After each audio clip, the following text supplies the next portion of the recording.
पोलादपूर तालुक्यातील सवाद गावातील माजी सैनिक प्रकाश तुकाराम वाळणुसकर यांच्या शेतामध्ये 2021 मध्ये शासनानं नदीतील गाळ उपसा करून 3 महिन्यांच्या कालावधीसाठी रेसगा टाकला होता आणि ही जागा त्यांची 2 एकर लागवडी योग्य जमीन होती।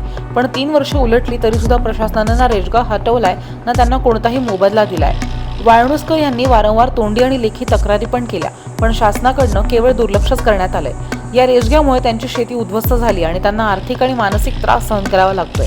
या अन्यायाविरोधात वाळणुसकर यांनी आता पावसाळ्यापूर्वीच रेसगा हटवला नाही तर उपोषणाचा इशारा दिलाय। त्यांच्या म्हणण्यानुसार आर्मीमध्ये मी आणि माझ्या मुलांना सेवा दिली आहे। आमच्यावरच ही वेळ येत असेल तर आम्हालाच न्याय मिळत नसेल तर सामान्यांचे काय होईल? हा केवळ एका व्यक्तीचा नाही तर संपूर्ण व्यवस्थेवरतीच प्रश्न उपस्थित करणारा गंभीर विषय बनलाय। माझ्या जागेतील रेसगा पावसाळ्याआधी न हटवल्यास उपोषण करणार असा इशारा प्रकाश वाळणुसकर यांनी दिलाय।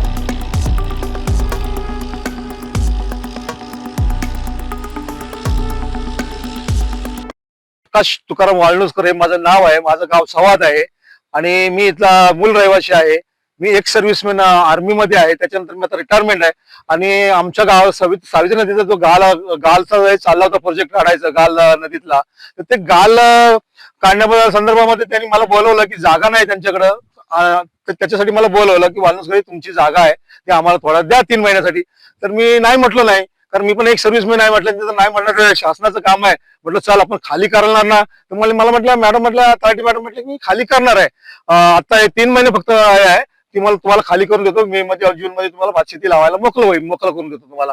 तर ते आतापर्यंत ते काय माझी काय सुनवाई काय होत नाही, काय नाही। पोलादपूरला गेलो, मी प्रांत ऑफिसला गेलो, तहसीलदार ऑफिसला गेलो पोलादपूरला, तरी माझी काही सुनवाई होत नाही।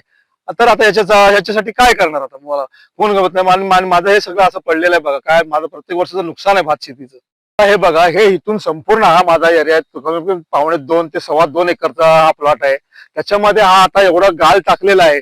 आता पावसाचे दिवस आलेत आणि आता जर हा यांनी काढला नाही तर याचा जबाबदार कोण? मी पोलादपूरला तहसीलदार ऑफिसमध्ये विनवणी करून 3 वर्षामध्ये जमलोय। लास्ट मला त्यांनी प्रांत ऑफिस महाडला पाठवलं, तिथं कोण ते भोसले साहेब म्हणून आहे, त्यांनी म्हणले तुम्ही चुकीच्या जागेवरती इथं आलात। मग आता ह्याला जबाबदार कोण? याला कोण मालक आहे की नाही? नसल होत का काय? आता पाऊस आलेला आहे, जर मला आता मोकळा करून नाही दिला तर मला काही ना काहीतरी करून आता मला उपोषणाला बसावं लागेल। एक आर्मीचा माणूस आहे मी, देशासाठी मी 20 वर्ष काढून आलो, मला एकदम स्वतःलाच वाईट वाटलेलं आहे। याचा मालक कोण, याचा काय आहे? मला काय कळाच मार्ग नाही आणि काय नाही, मला एकदम हे झालं, एकदम कसं तरी झालं।